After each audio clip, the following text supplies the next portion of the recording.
we are in the midst of Beis Amid Beis, the last 6-7 lines.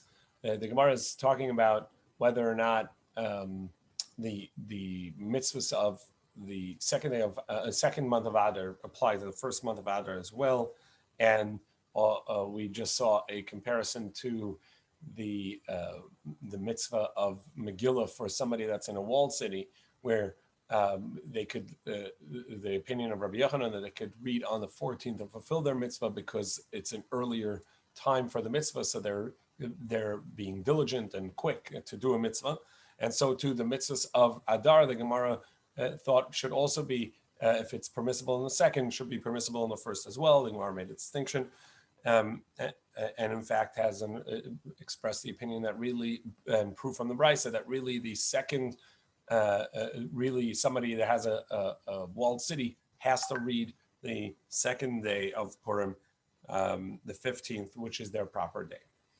Tani Rabbi Shimon ben Gamliel Leimer, we learned that Rabbi Shimon ben Gamliel says, mitzvah sareg is ba'ad hasheni negem b'rishon, that which is a mitzvah in the second Adar is not a mitzvah in the first Adar.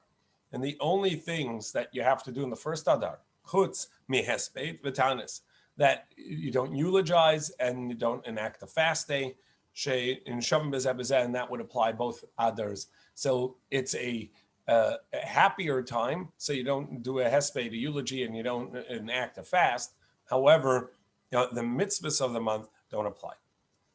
Rabbi Yirmi b'Shem Rav, Rabbi Simon b'Shem Rishu B'Levi, halacha b'Shem Gamliel.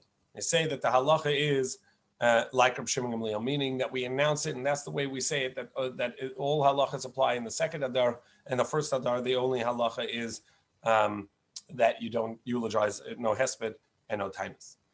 Rav Huna, Rabba de Tzipori, Rav Huna was of Tzipori, Amar Hinig. He says that it's not the halacha, but rather Hinig Rabbi Chanina b'Tzipori kahada Rabbi Shimon Gamliel. That he made that the custom, meaning that that's the way, that's the way they would do it, but he didn't announce it as a halacha.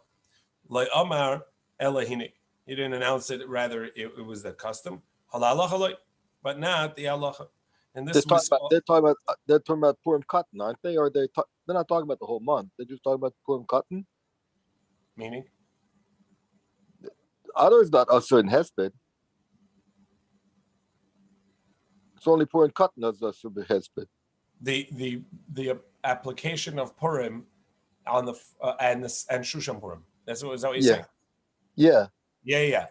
The halachas of the second Purim, second Adar, which is that you don't say a hesped and don't create a tainus on Purim, would apply for the first month as well. But not for the whole month. But the mitzvahs of Purim would not apply. Is that what you're saying? Yeah, I'm saying it almost sounds like they're saying for the whole month, but they can't be meaning the whole month. We don't say that Adar is Asur and Hesped. No, we don't say the whole month. We say that for Nisan. No. Right. I'm sorry if I was unclear. Just for Purim Katan and Shushan Purim Katan. Correct. The 2 days, the 14th and 15th, which are Purim, have many mitzvahs. There are positive mitzvahs and the prohibitions of not eulogizing and not fasting. That and not fasting, not enacting a fast. So those two halachas apply also to the first Adar, but don't apply. The rest of the halachas don't apply. Now the Gemara says avalinian shtaros, but in regards to how to write a document, which one's Adar and which one has a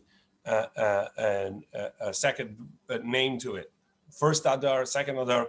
So avalinian shtaros kaisvin Adar rishon va'Adar sheni stam. We write for the first month, you write Adar Rishon, the first Adar, and the second you write it without any attribution. You just say Adar without any addition. And Rabbi Yehuda Aimer and Rabbi Yehuda says that Adar Rishon on the first Adar Stam. There you don't write anything else. It's just Adar. Now at the top of Gimel Amud Aleph, and the Sheni for the second month, and Adar Sheni Tinyan. But for the second month you write Adar Sheni, and that and the halacha is like Rabbi Yehuda when there's a machlokes of Rabbi Yehuda and Rabbi Meir. and so the halacha is that you write Adar, and the second one you write Adar Sheni. Now we write Adar Rishon, Adar Sheni, but that it would be valid if it was written this way. The Mishnah said another thing we do is Masakinis Adrachim Esarachavis Vesmikvois. So you fixed the roads, the streets, and the mikvahs. You do all the needs of the community. What are all the needs of the community? So here they are. Start any monetary law, financial claims that one would have against each other.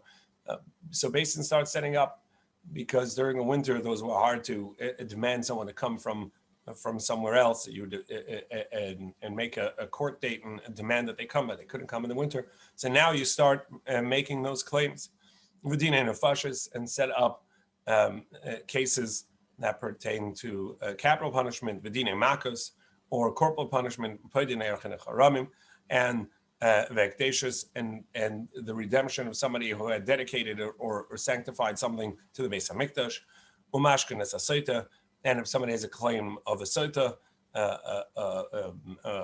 if he claims that his wife was with someone else, so we would do the process of the mashkenes asoita, of drinking the sota water, meserfenes apara, and if there's a need for more red heifer ash, so they'd go out and look for a red heifer, for a paraduma, and begin the process of creating more red heifer water, which is the creating the ash, bringing it as a carbon and creating the ash. And if there was a murder outside of a city, finding the closest city by measure and bringing a calf there to be killed as a part of the process. And if there was a Jewish indentured servant who wants to stay on beyond the Shemitah year, so there would be a process of boring his ear, and that would be done at this time. Matarnas Matzara, and if there was a Mitzora, somebody who had tsaras, leprosy, so we'd go through the process of bringing him back into the camp, and in the water pits, they would start uncovering it so that there was public access. And we wouldn't put that cover back on. In any case, all of the public works that was sort of on hiatus because of the winter, where you couldn't really either structurally you couldn't do it, or because functionally you couldn't ask people to join and do it because it was winter. The expectation now begins that they show up and do it. Taman so that we learned in regards to what's prohibited on Chol Hamoed, and we'll see more of this Gemara in Moed Katan. But on Chol Hamoed Pesach, which was after the winter, and there were a lot of they had just been doing the public works of repair. So on Chol Hamoed, there are certain things that you're not allowed to do because they are either not necessary for Yad, very difficult work. There's no loss in waiting. So those are things that would be part of the criteria of what you're not allowed to do on Chol Hamoed. So the Mishnah over there said, Mashkenas Beis HaShlachin, that you're a field that you began to water, and if you don't continue watering it, it'll ruin the field, and it needs more watering than just the rain that's available. So it's something that's reliant upon you watering it. So you're allowed to do that on Chol Hamoed. Also, and we would also mark graves on Chol Hamoed because it's necessary for the Kohanim. So even though that there may be tedious work, but it's necessary to keep the Tahara. So the Gemara says, wait, but didn't you just tell us that's a part of what's being done already in Adar? Likvartzinu, Ma'adar. So we have to say that the Mishnah over there in Moed Kata that says that there was a second round on Chol Hamoed where they would go ahead and mark graves, so that people knew to stay away. That was when it rained so much that it washed away the first markings in Adar. So in Adar, they'd start doing this because it was the end of the rain season, but rains could still come and wash away those markings. And it over there, in that halacha of what you can do on Chol Hamoed, it says, and you would also go out on Chol Hamoed to check for mixed plants of a field that had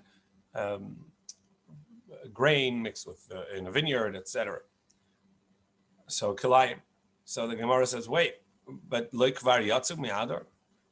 Didn't we already do this in Adar? Our Mishnah said that in Adar already they would go out and check at the beginning of the month. They would say, please make sure there's no kalayim. In the middle, they would check for the kalayim. And now a month later, on Chol Hamoed, they're going out to check for kalayim. So what's going on? So it was an early year where Adar there really was not enough growth to know whether there was kalayim there or not. And so therefore, you would do it on Chol Hamoed. Minayin. Now the Gemara says, Minayin Latziyun. How do we know that we have to mark graves in order to make sure that Kahanim don't step on it or come there, or anybody that's tall or should not go there?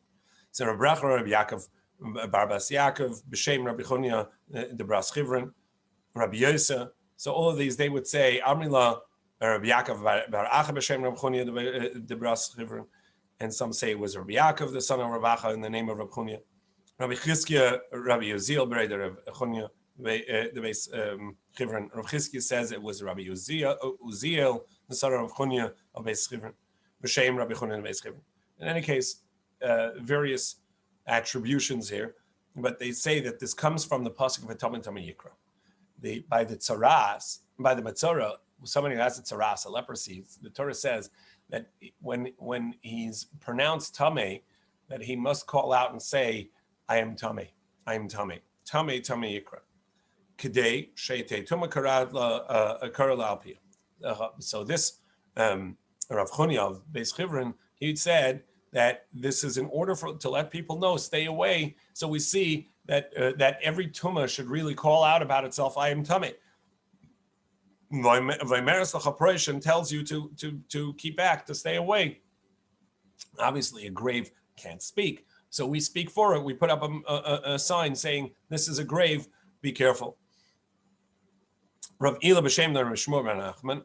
Rav Ila says that it's from the pasuk in the Navi where it says va'avru every me'eretz ra etzem adam abanas latzion, that they people would go through the land, and wherever they saw a human bone, they would build next to it a marker to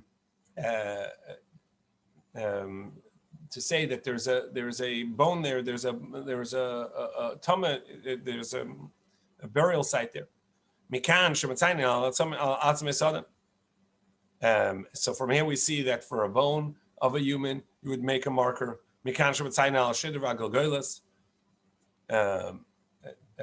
Adam, because it says Adam, tells you that if it has the structure, the spine and the head.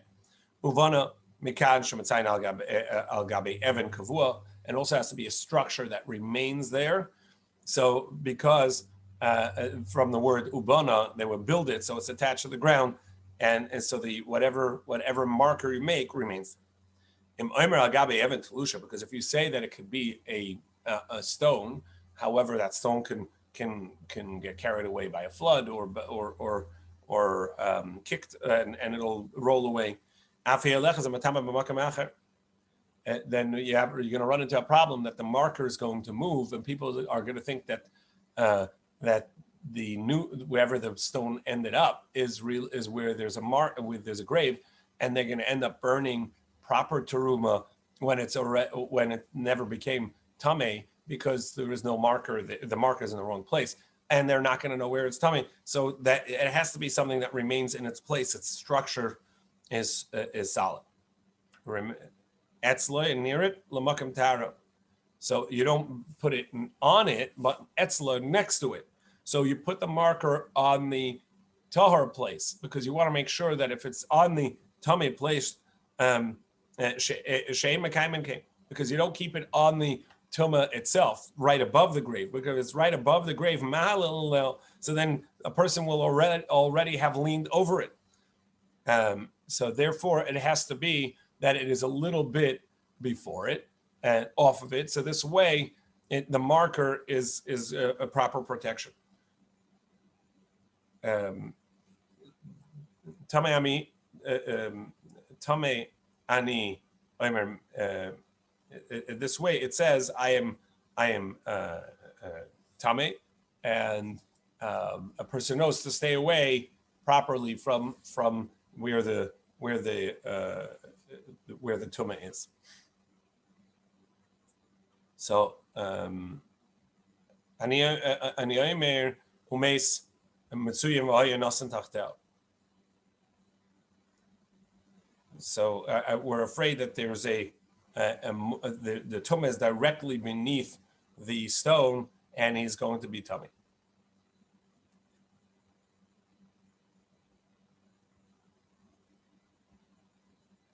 So Gemara now is going to explain how this marker system works.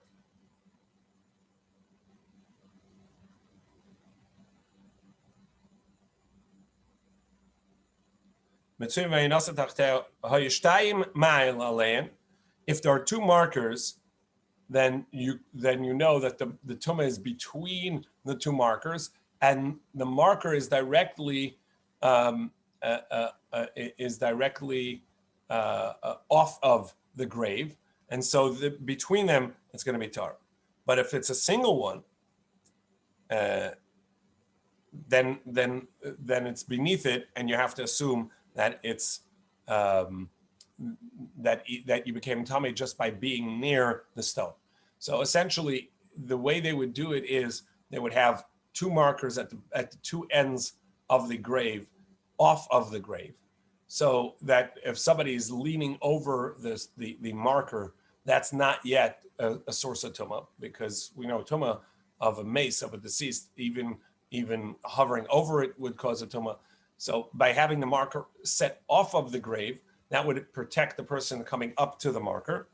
And that's true. You can assume that if there are two markers, because then you can assume the tumah, ubeineim tameh, between them is tameh. However, as I said, if there's only a single marker, so then you have to assume that the marker is directly on the grave, because it's not telling you the other end. So the marker is on the grave. And so once you got up to it, you're already tameh.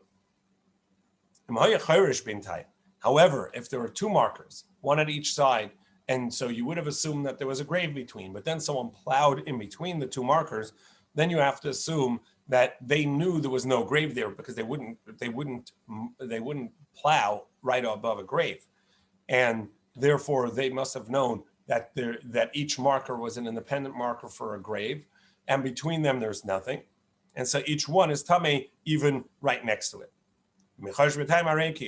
They're like single markers, and by name tar, between them is tar, tameh, but right around the markers themselves is tameh. Tani, so we learned emetzayin al basar, for a small amount of human flesh without a bone there. So we would not mark that as a grave. Now, even though that there's enough there right now to count as tameh, shemen is akal basar, because very soon this human body part would disintegrate and not be there, and as a result of that, we're going to have that if there's a marker there, even though right now it's causing tumah, but very soon it will not cause tumah. But somebody's going to think they're tameh because there's a marker there. By mistake, they touched there or walked over it. And then if they have kachim with them or teruma with them, or they came into contact with kachim and teruma thereafter, they're going to think, oh, I was tameh, and I made this kachim or this teruma tameh, and so we have to burn it as tameh, kachim, and teruma. But it's not true, because it's been a few months already. There's nothing left, and since the marker is still there, you're going to have perpetual loss of kachim and taharas and burning kachim for no reason. So or teruma for no reason. So Rav Yisrael Bar Shunem Bayikame Rav Mana V'Lenimtza Matamet Taharas Lamafreya. But for now, are you not causing tuma by not marking it? Are you not causing tuma to something that's tahor? Yes, but that's a very temporary problem. And if you put the marker there and there's no bones, so it's not going to be there for a long time. That's going to be a perpetual problem of misinformation. And so we're better off not marking it than marking it, and it's going to remain there. But the grave is actually not going to remain there because there's no bone.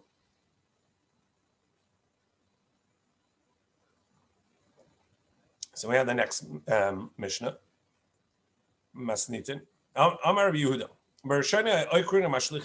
So going back to the removal of kilayim, of mixed planting.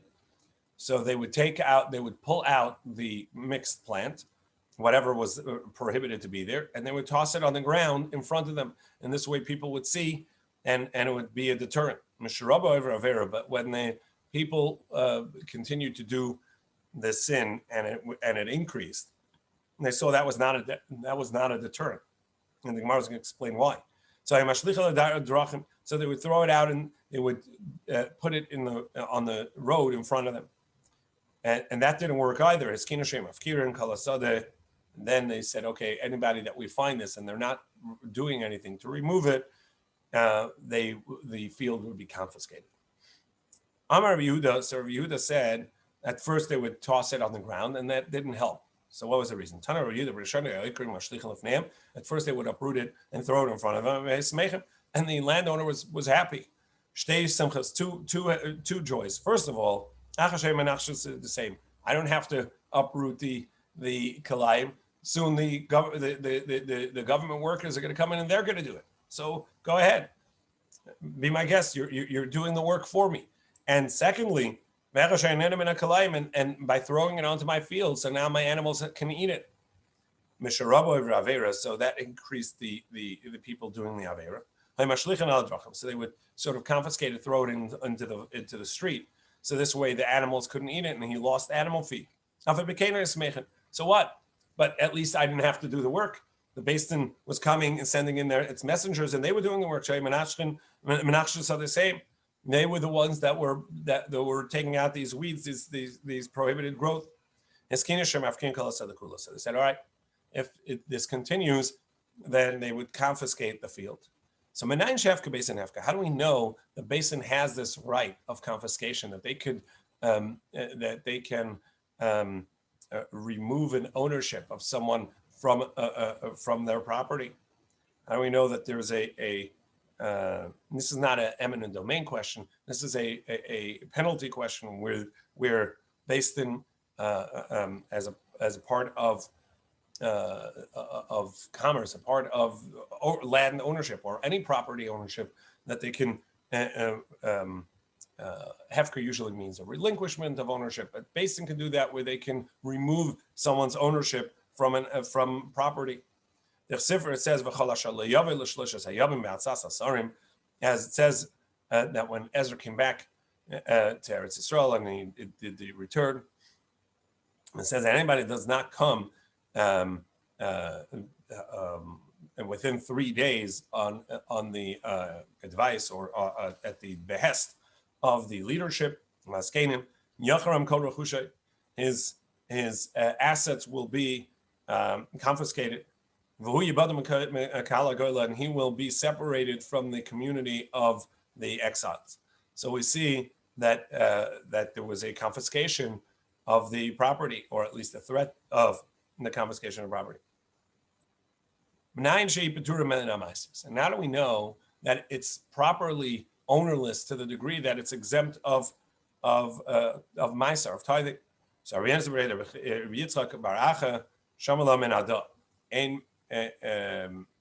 learn it from this teaching.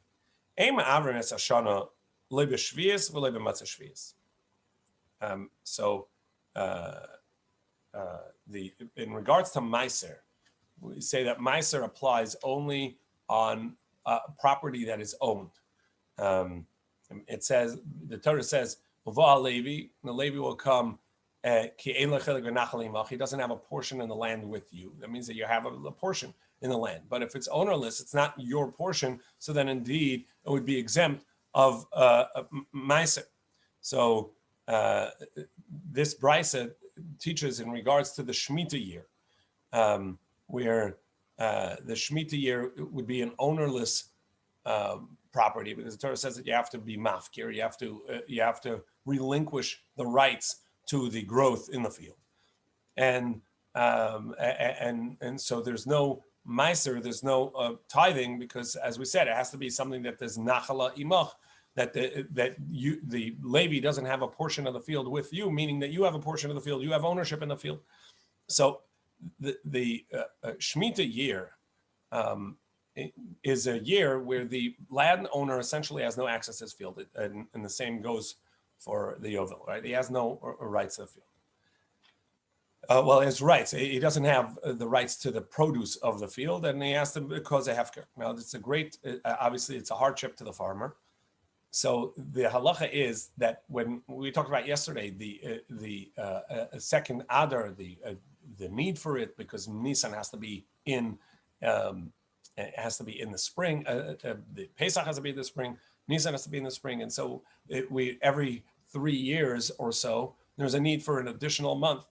However, we don't do it in a Shemitah year, because that adds a full month of hardship to the farmer of not planting, and also not the year after Shemitah, because the year after Shemitah, since he hasn't planted or harvested all year in the 7th year, so the 8th year, to be able to get to the harvest and access the harvest, it's important to be as quick as possible. And we know that the new grain, even if he is harvesting the new grain, he can't eat it until after the second day of Pesach, which is the Omer.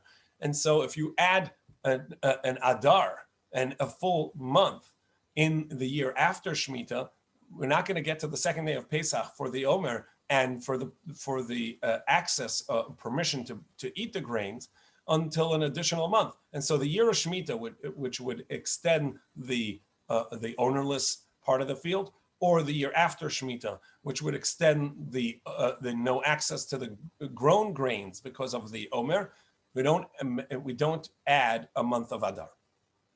So that's the halacha. We don't extend the year during the Shemitah. Not in the Shemitah year, and not in the year after Shemitah. The imim ruah, and if we did it, however, if you did it, if based on enacted an extension of the year, an extra month, it works. And he's adding he's adding this month to the Shemitah year.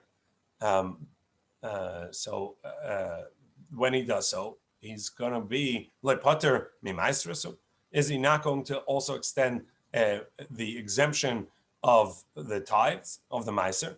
So we see that Beis Din can extend, can create a patur, right? They're extending a full month of ownerless field for the farmer, and it works. And then it's also a full month of exemption of the meiser. So we see that Beis Din has the ability to enact something that would cause a property of someone to be ownerless and have no obligation of meiser. So the Gemara says, okay.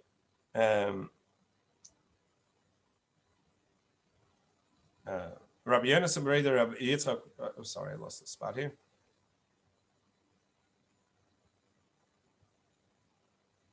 So right, so the Gemara says, "Ad kadon shvius, matzah shvius mai."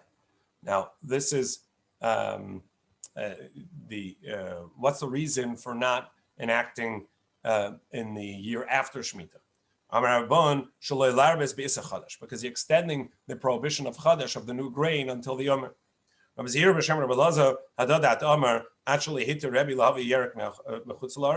So he says this is only true in the years up till when there was no grain allowed to be brought from outside of Eretz Yisrael.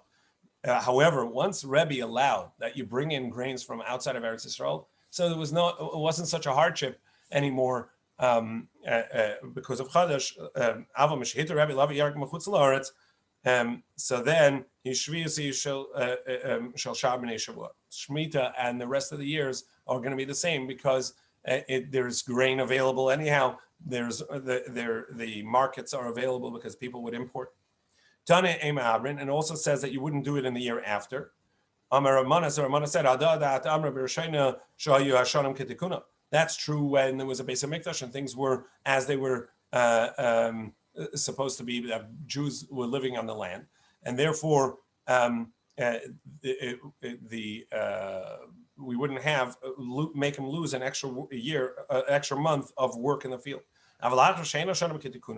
But nowadays that it's not it's not a problem because the land is in Roman hands. It's not in our hands, and the Shemitah is not a proper Shemitah.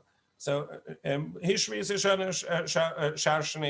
there's no distinction. There's no need to hold back from enacting an extra month in the Shemitah year. And we learned that in the household of Rabbi Gamliel, they did enact an extension of an extra Adar in the Shemitah year, the year after Shemitah, but they would announce it immediately at the beginning of the month of the year, not only at the Adar, but right at the beginning of the year, because you can bring in the produce from outside of Eretz Yisrael. Amar Rabbi Abban in Menada Leis. So he said, Leis Hashmam Klum. So if you're bringing proof from this idea, from the fact that the Shemitah year, the basin would extend and add in a month of Adar, so that tells us that basin can cause ownerlessness for somebody's field and also exempt the Meiser. So that's no proof. Shamas Chodesh Aviv. There the Torah specifically said you have to keep the month of Adar, the month of Nisan, Pesach, within Aviv, within the time of spring.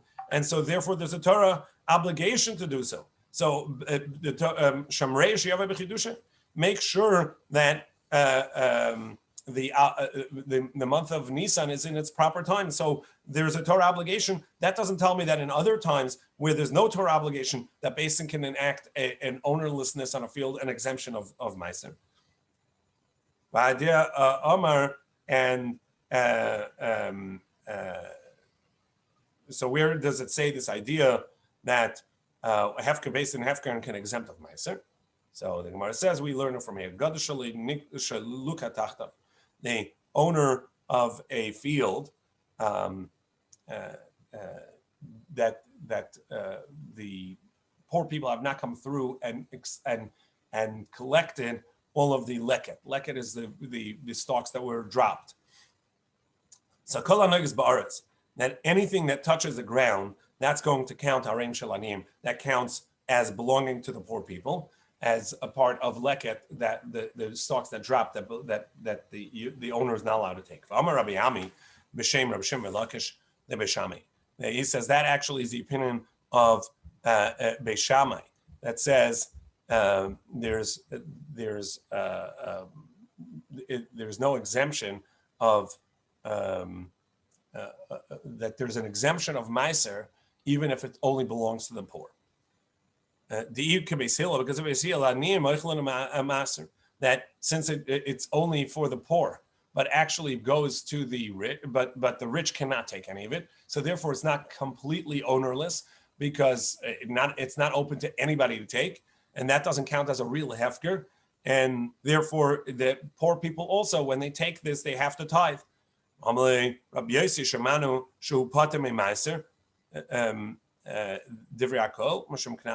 we learned that everybody holds that it's exempt of Meiser on account of a knas, because people would steal from the poor. So therefore, the Chachamim said in that everybody is exempt of Meiser. So you see that the basin was able to enact an ownerlessness, even though that it really belonged to the owner and only the poor had a right to it. Basin enacted an ownerlessness according to Reish Lakish, a proper hefker, and that it was exempt of Meiser. So we see that from that Mishnah that the Beis Din can enact a hefker, which would also be part of Meiser. So going back to the main point of our Masechta, which is the Shekalim, the Mishnah is now going to list what was the process of collecting this. So b'chamisha asabay, on the 15th day of Adar, Shulchan Yeshvim in Medina, so they would set up collection tables, money changers, if you would, people that would sit at a table, and people would bring their donation, a half shekel. So that was a gentle reminder. B'chav Hey Yashvu b'mikdash. So on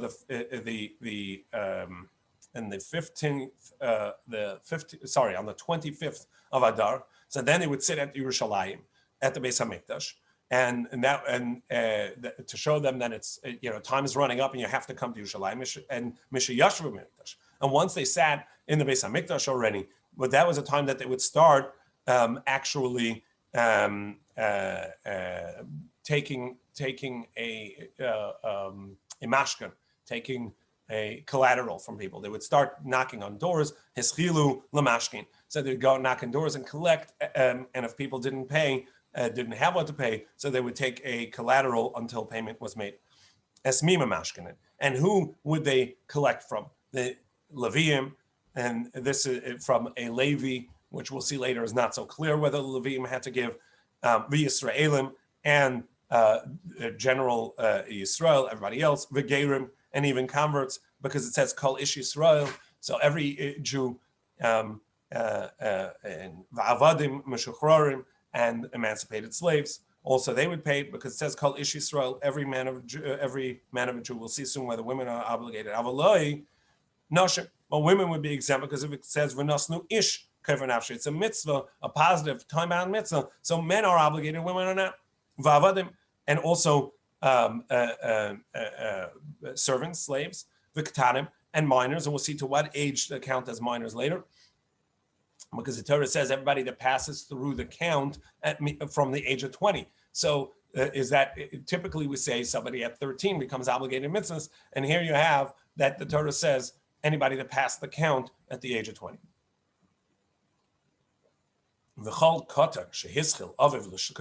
However, even a minor, if the father would start paying the minor's donation of a half shekel, so then you can no longer stop, even though the obligation was not there. So, however, but we don't enact a mashkin of a collection and taking a collateral from a kohen mipnei dakar on account of the ways of peace. We'll see in the Gemara what that means. However, Rabbi Yehuda disagrees. And he says that Kahana were actually exempt. And Amar Rabbi Yehuda, Hayed ben Bukhri, Ben Bukhri, the great Chacham Ben Bukhri said, Be'ir Yavne, Kohen Sheshokel, Einochayte. That if a Kohen wants to and donates, he's not doing a sin, but he's not obligated to do so. And even though, what would be the problem? Why would we think that there is a reason that the Kohen is not allowed to contribute?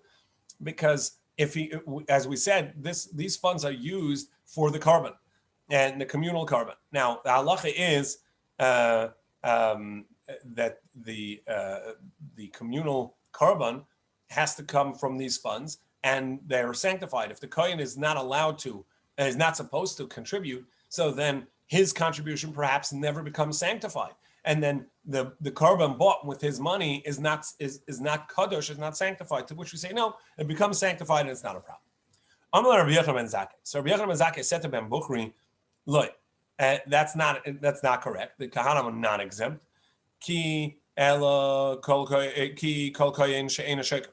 Because really the halacha is that any kohen that doesn't contribute, which he's supposed to do, is a chayte, is considered a sinner.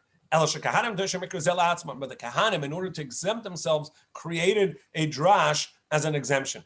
Because it says, the Torah says that any kohen carbon, when a kohen donates his own carbon, even something that usually the owner eats, or in many karbanos the kohen eats, since it's a contribution of the Kohen himself, the entire thing goes on the Mizbeach like an Olah. So therefore, they said, wait, so if we contribute to the daily upkeep of the Karbanos, so then it'll be a Kohen's Karban, and nobody can eat any of it. So we're not contributing, and they exempted themselves on account of that. And since we eat of the Omer and the two breads of Shavuos, the wheat breads, and the 12 showbreads, the lechem apanim every week, so therefore it has to be eaten, and if we contribute, we can eat it. So therefore, how are they going to be eaten if we contribute? Must be that we're exempt, and they exempted themselves from the contribution. So the Gemara says, so we don't demand of children. So we don't take a collateral. Does that also mean we don't even ask them to contribute? So the Gemara says, so this teaches us that when we said that the Kahanim are not obligated, that they are not obligated. That they are obligated, even though that we don't take a collateral from them. That's if they're already 13 years old, meaning that they brought Shtei Saras, they already began puberty maturing. However, Avam Levish Shtei Saras, but they've not even begun maturing. Like, all right, so tomorrow we'll get into this Gemara over here of what are the halachas of a minor and up to the age of 20. Have